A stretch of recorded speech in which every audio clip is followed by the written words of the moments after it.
प्रिय मित्रों, नमस्कार। आज 7 फरवरी 2017 है और आज के इस AFEIAS.com के लाइफ मैनेजमेंट में मैं डॉक्टर विजय अग्रवाल आप सभी का हार्दिक रूप से स्वागत करता हूं। मित्रों, आज का जो हमारा सब्जेक्ट है वह कल के ही कंटिन्यूएशन में है और कल हम जीवन में बैलेंस कैसे बनाकर रखा जा सकता है, कैसे बनाया जा सकता है, इसके बारे में बातचीत करने की हम लोगों ने शुरुआत की है और आज मैं उसी क्रम को आगे बढ़ा रहा हूं। दोस्तों, मैंने आपको कल बताया था कि एक इसका यूनिवर्सल लॉ होता है जो सब पर लागू होता है, जिसे आप सामान्य सिद्धांत कह सकते हैं, और दूसरा सिद्धांत इंडिविजुअल होता है, एक्सक्लूसिव होता है, जो आपको अपने लिए तलाश करना पड़ेगा और उसे लागू करना होगा। सामान्यतया देखिए, जब हम बैलेंस की बात करते हैं तो वो बहुत ही एक सामान्य सा विषय है। सामान्य सा मैं इसलिए कह रहा हूं क्योंकि हम अपने रोजाना की जिंदगी में इस बैलेंस को न केवल होता हुआ ही देखते हैं बल्कि हम हर समय करते भी रहते हैं। लेकिन हमारी प्रॉब्लम क्या है? जो हमारी सबसे बड़ी प्रॉब्लम है दोस्तों, वो यह कि कहा जाता है कि व्यक्ति अनुभव से सीखता है, लेकिन अनफॉर्चुनेट पार्ट यही है कि व्यक्ति अपने अनुभवों से सीखता नहीं है, बस अपने अनुभवों को दोहराता रहता है। सीखना और दोहराने में क्या फर्क है? सीखना उसे कहते हैं जब हम अपने अनुभवों से अपने को एनरिच करते हैं, या यूं कह लीजिए कि अपनी गलतियों को सुधारते हैं, आगे गलतियां कम से कम हो, इस स्थिति में पहुंचते हैं और हमारे अंदर एक स्वाभाविक रूप से थॉट्स के लेवल पर, निर्णय करने के लेवल पर, विचार करने के लेवल पर एक मैच्योरिटी आ जाती है। और अनुभव को सिर्फ हम अनुभव के लिए या करने के लिए करते चले जाते हैं तब, जबकि हम उसके बारे में कुछ सोचते ही नहीं, कुछ विचार ही नहीं करते और हम मानकर चलते हैं ये सब तो होता ही है, ऐसा ही होता है, इसमें कौन सी बड़ी बात है। जबकि आपको मजेदार बात लगेगी कि विज्ञान के जो सबसे चमत्कारिक जो आविष्कार हैं वो इन्हीं सामान्य सिद्धांतों से ही निकले हुए हैं। वैज्ञानिकों ने किया क्या है?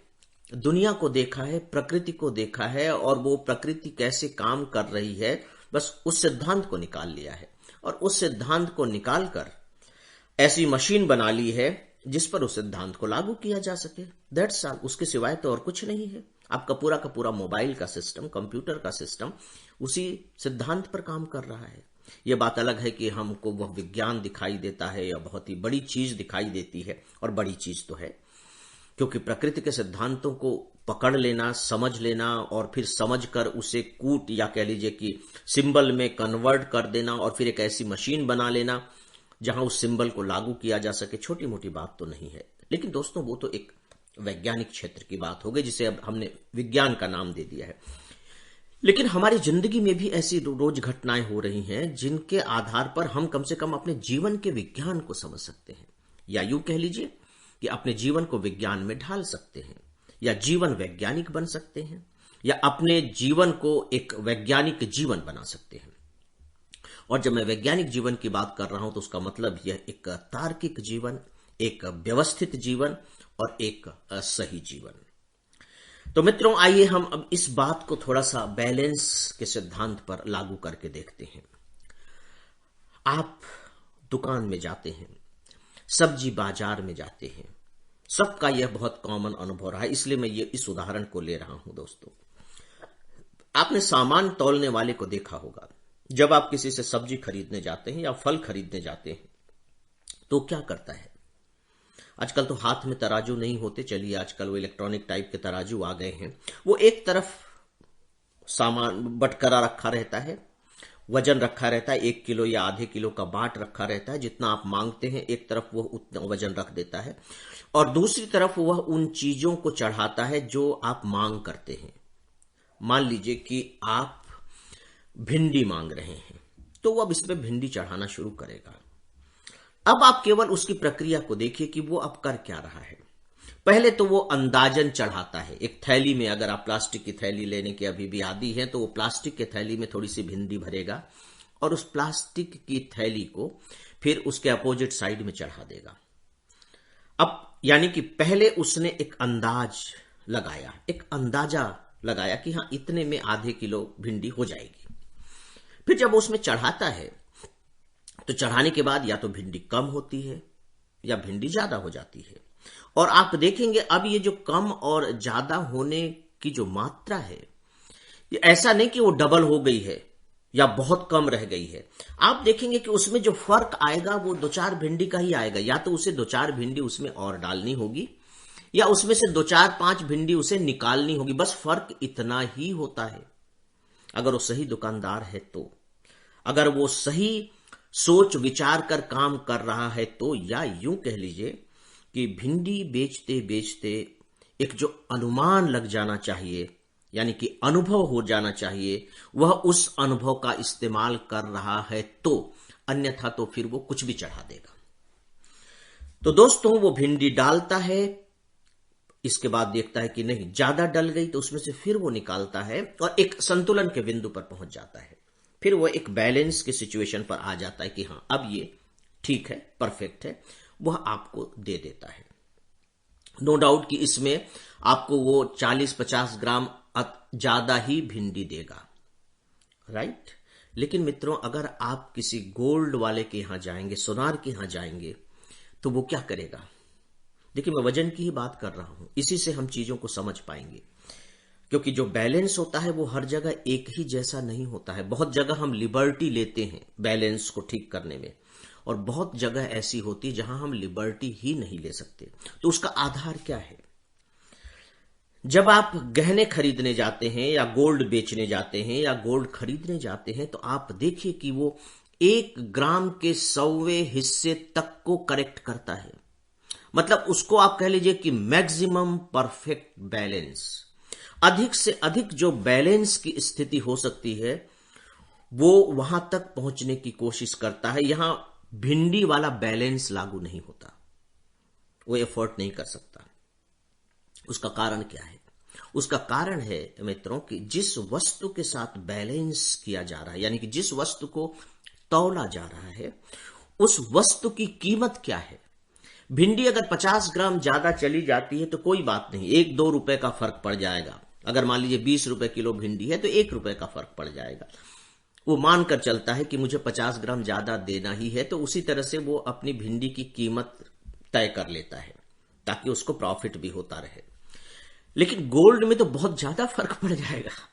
वो तो 1 ग्राम के 100वें हिस्से को भी आपको देने की हिम्मत नहीं कर सकता, और ना आप थोड़ा सा कम लेने की हिम्मत करेंगे।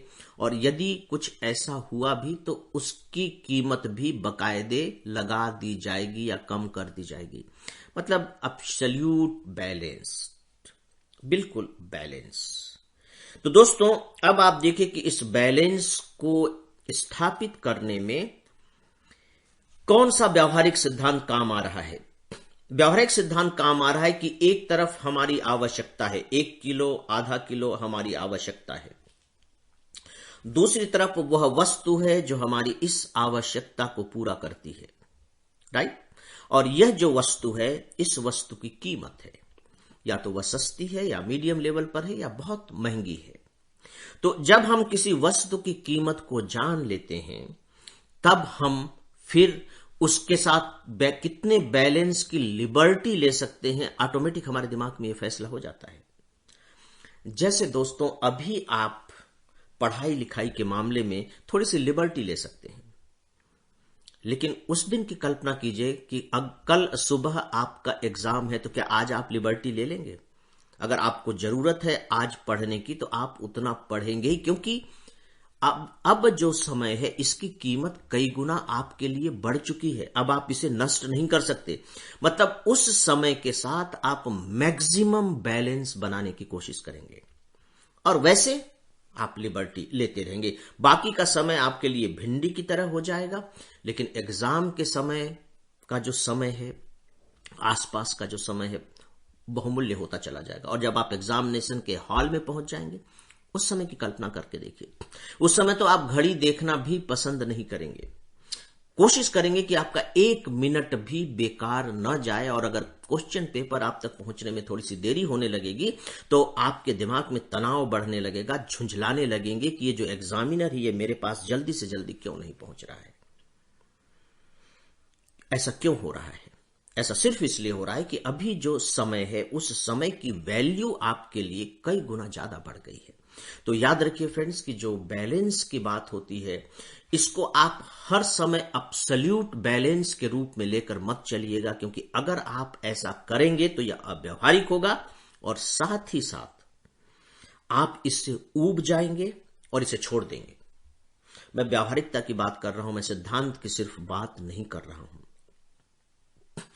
दोस्तों, मेरी दादी कहा करती थी कि वो हरियाणा की भाषा बोलती थी कि वो सोना किस काम का जो काना न तोड़ा। इसका मतलब है कि वह सोना किस काम का है, गोल्ड किस काम का है कि आपने कान की बहुत वजनी बाली बना ली, कान में जो बाली पहनी जाती है बहुत वजनी बना ली, बहुत वजनी, तो गोल्ड तो उसमें बहुत ज्यादा है, उसकी कीमत तो बहुत ज्यादा है, लेकिन धीरे धीरे वो कान के छेद को बढ़ाते बढ़ाते वो कान को बिल्कुल खत्म कर देगी, बिल्कुल कान को तोड़ देगी। तो कहते थे कि वो सोना किस काम का है जो कानों को ही आपके नष्ट कर दे, उसका सौंदर्य बढ़ाने के। तो मैं भी यही इसी कह लीजिए कि वो मेरे दिमाग में रचा बसा है मेरी दादी का यह वाक्य। तो मित्रों, मैं किसी भी ऐसे सिद्धांत को बताने में असमर्थ होता हूं या स्वीकार नहीं कर पाता जो वास्तव में जिनसे हम जीवन के व्यावहारिकता न निकाल सके या जीवन में प्रयोग में न ला सके। इसीलिए मित्रों, मैं आपको अभी से सतर्क कर रहा हूं कि एब्सोल्यूट बैलेंस पे मत जाइएगा। देखिए कि जो आपने एथलेटिशियंस को देखे होंगे, ओलंपिक में देखे होंगे कि पता लगा कि वो जंप कर रहे हैं, लॉन्ग जंप, हाई जंप, इस तरह के आपने करिश्मे देखे होंगे। तो आप देखिए कि सारा का सारा जो उनकी जो सारी की सारी जो मार्किंग होती है वो किस आधार पर होती है? बैलेंस पर, कि वो जब जमीन पर पैर रखते हैं तो उनके शरीर में कितना गजब का बैलेंस है, पैरों में कितना कंपन हो रहा है, वो कितना लड़खड़ा रहे हैं और कितना ही आप बिल्कुल शरीर कितना सधा हुआ है, वो बैलेंस को देखते हैं। यही एथलीट, यही खिलाड़ी अपने जीवन में हर समय तो उसी तरह के बैलेंस को साध कर नहीं चलता, लेकिन वहां वो साधता है। तो इसी तरह से आप बैलेंस को लेकर के चलिएगा कि हर समय आप एब्सोल्यूट के बारे में मत सोचिएगा, आइडियल बैलेंस के बारे में मत सोचिएगा, क्योंकि after all we are human being, हम मनुष्य ही हैं, हम मशीन नहीं हैं। तो दोस्तों, इस बात को आप ध्यान में रखिएगा। तो मैं आज ये पहला यही सिद्धांत आपके सामने रख पा रहा हूं। मित्रों, अब वक्त मुझे आगे की इजाजत नहीं दे रहा है, तो इसलिए अब मैं इसे बंद करने की आप सबसे इजाजत चाहूंगा। दोस्तों, मेरा अभिवादन स्वीकार करें। नमस्कार।